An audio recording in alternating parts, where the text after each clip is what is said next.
Hello everyone, welcome to this full moon in Aquarius, intuitive guidance and reflection. So I really wanted to make sure that I was connecting with the essence of this full moon. So I pulled cards beforehand and I kind of did some of my own reflecting, and I wanted to separate like what is mine and what is collective, if you will. So based on the collective essence, I feel pretty like there's something very grounding and like inviting about this full moon. If you hear noise, so sorry, washer. And if you don't feel grounded right now, we're definitely be giving the invitation to get more grounded. No doubt about it. So I've been getting this analogy lately, and it's been building up over like the course of a couple weeks, but I just found it really interesting because I think maybe 2 weeks ago, I like divine masculine kept coming up like non-stop.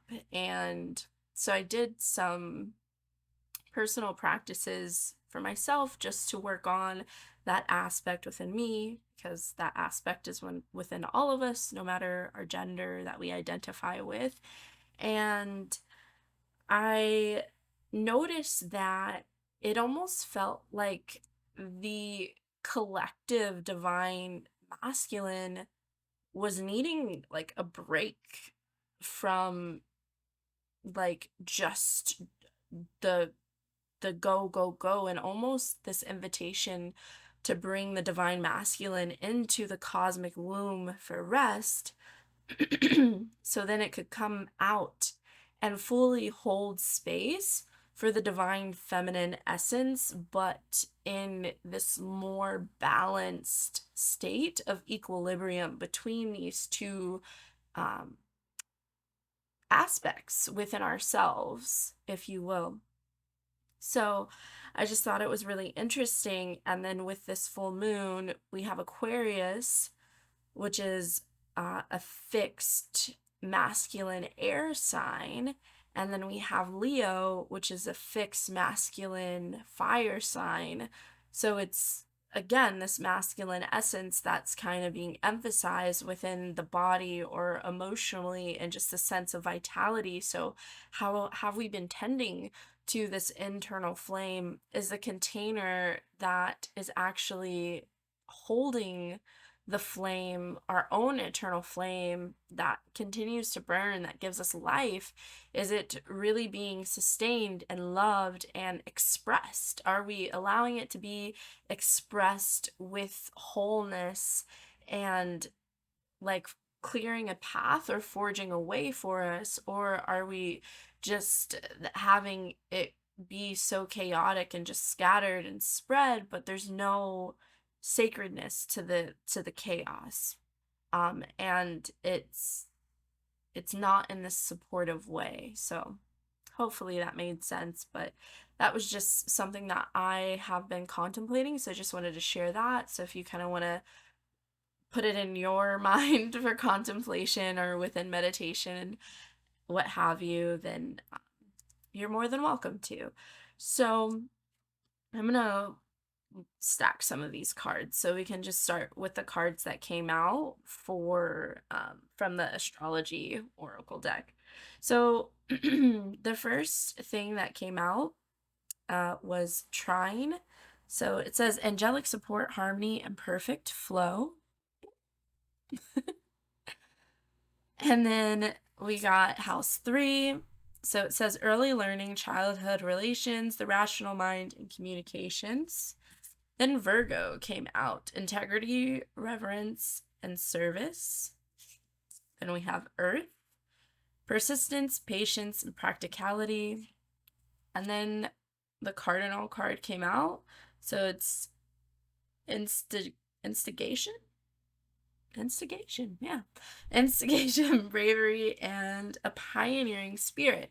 So I thought all of these were pretty awesome, because another analogy that came up, I don't know why I forgot about this one, but in regards to the heat.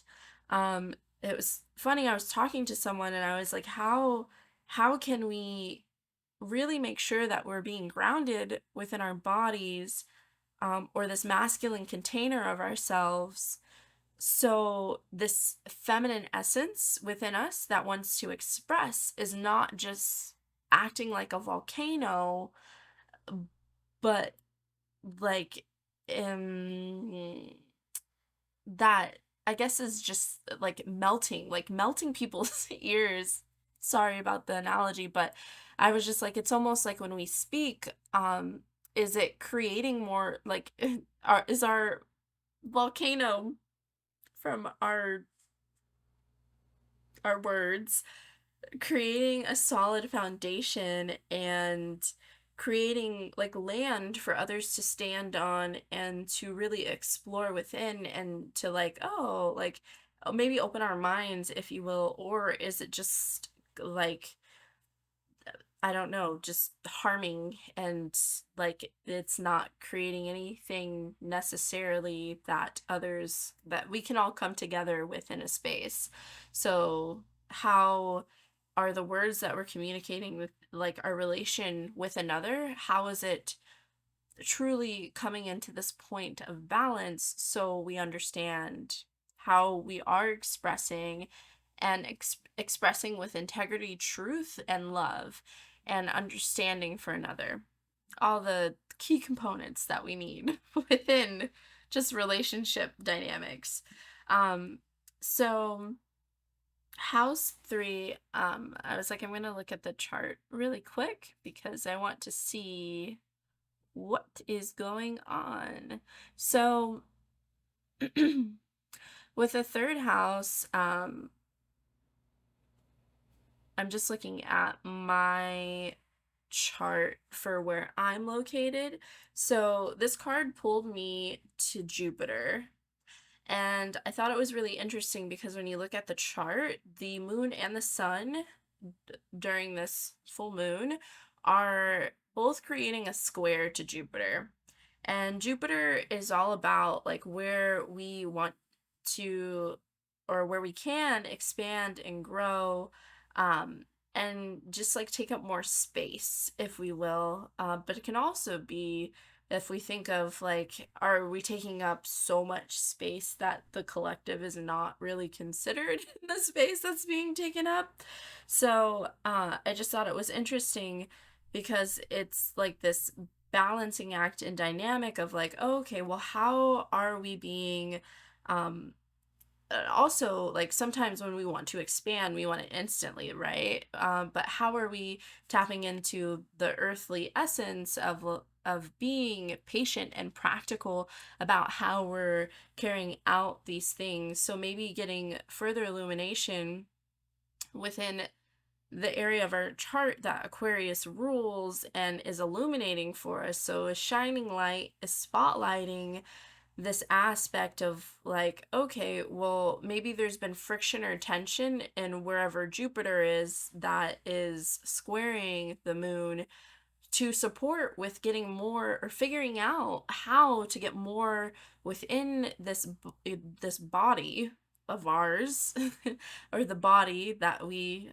are like communing with every day, to be able to have this sense of expansion, but with maybe these ideas or things that we tend to kind of keep hidden or keep to ourselves, um or the things that we may be worried that like others may think we're weird for being interested in, or whatever it may be, or whatever we're passionate about.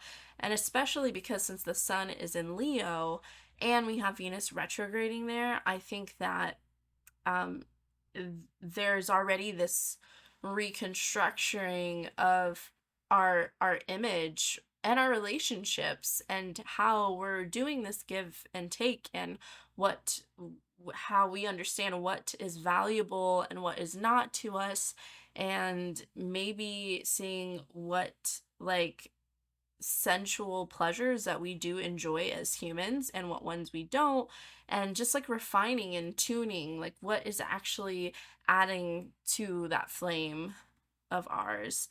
And the the key thing that I think is in regards to if there's something, because we want to kind of think back to I believe it was January 21st when we had the new moon in Aquarius. What kind of came up for us? What seeds were planted then, if you will. So I'll use myself as a little example. I have Aquarius is the ruler of my fourth house. So I had some family, like ancestral stuff, come up during that time, and it's been continuing to build up until this moment. So in hopes that there will be additional illumination, so I understand those parts that were planted then back in January, how they've been coming to be, and where are those seeds? Have they even sprouted? What are they looking like? And what do I maybe need to let go of in this coming 6-month cycle until the next time we have a new moon in Aquarius in regards to said house. So for me, my fourth house. So that is also really key because we have this point of full illumination, but now we're seeing what are we letting go of to create space, to create more space within our lives. And also, since the Virgo card came out, I think it's important to notate that, as well as house 3 dealing like with communications and the rational mind and such, it's important to notate that we do have Mars and Mercury both within Virgo right now. And I'm like, if I'm not mistaken, I think that they are, yeah, so they're trine Jupiter. So they're also communicating with Jupiter during this. Well, Mercury is like loosely like conjunct Mars, but they're still talking. There's still some vibesies there, depending on how you look at it.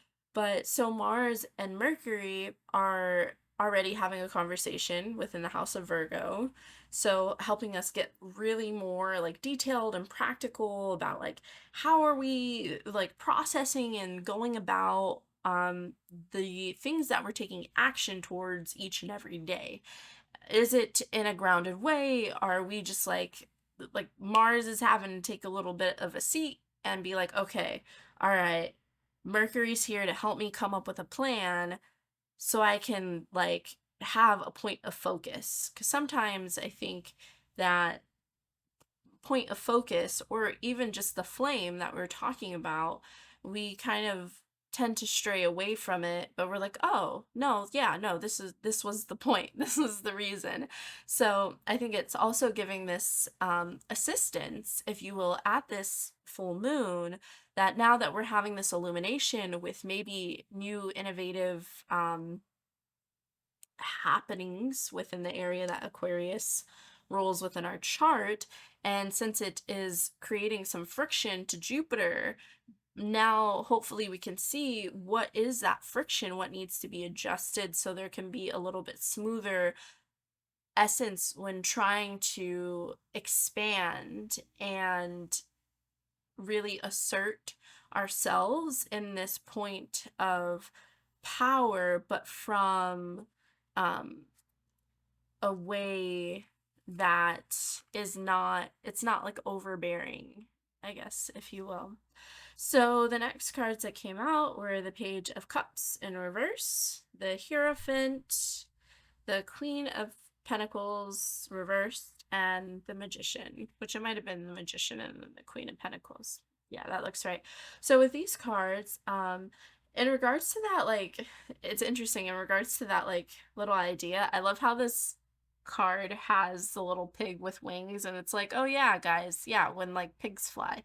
So, but I think that if there is anything, especially a project or idea, a passion project too, because just thinking of like Venus and Leo, there might be something that is like being refined or worked on to express and share with others, maybe at the end of this year, or if it's a longer project, just thinking of if there is anything that you're emotionally like, not emotional, but that you're just like pouring into and that you're wanting to grow.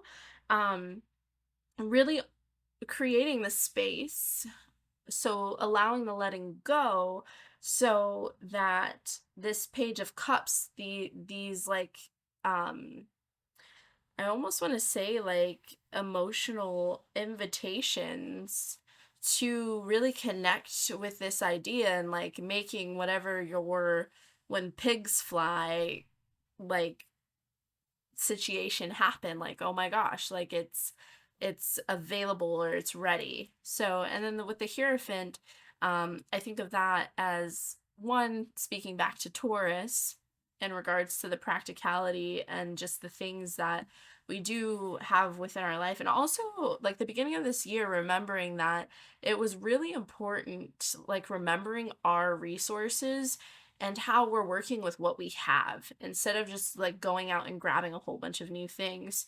So if you haven't been in that space of still operating in that way, definitely coming back to that space within this full moon to let go of these potential ideas that you need this, that, and the third to add into what it is that you're trying to create, and instead just use what you presently have to create and really get like, really allow for divine inspiration or insight to come through by just tending to your body, your emotions, and creating that space. So when the inspiration hits, you'll know, and you'll feel it.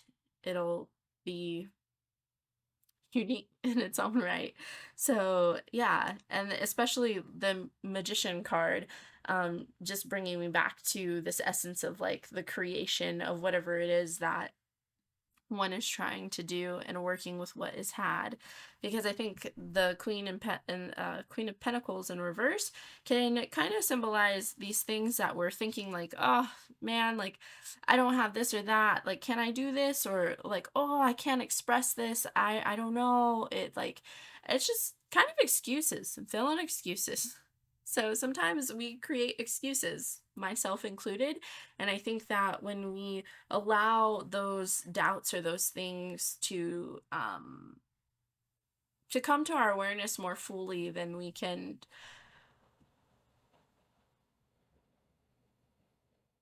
start a new path. And I think that's really what it's about, like really like embodying that, like forging a new path for self. And then also, I don't know why I'm thinking this with the Queen of Pentacles in reverse, but just thinking if being really mindful of the nature of your surroundings and what it is that is is adding to your cup or depleting your cup. So just remembering to take mental note of that so that you can continue to be at your most high. And then the last three cards is the blue flame, spontaneous awakening, activation, integration time. And then we have fall into my arms, surrender, holding the opposites, extremes of life. And then the Star Keeper, cosmic ancestor, see the light by staying grounded. I love that one.